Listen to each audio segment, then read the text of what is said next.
such a powerful thing, and it becomes even more powerful when you've got this huge auditorium full of girls singing with you. So it's refreshing, it's very touching. When you isolate just the sopranos and altos from the tenors and the basses, they're able to put out a different sound, and it's really beautiful harmonies.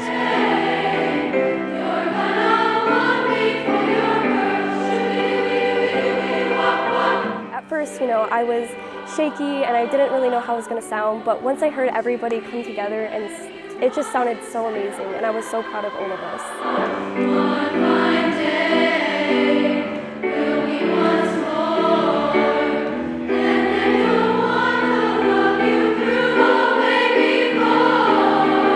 To have all these middle schoolers learn and have these high schoolers even learn, I've learned so much from just doing this for 2 hours, and it's truly really rewarding. I'm so grateful that I get these opportunities, and I'm sure everyone else is too, that we get to come together in one setting as like a district. Like, I just love community singing, just coming together. It is truly one of the best feelings.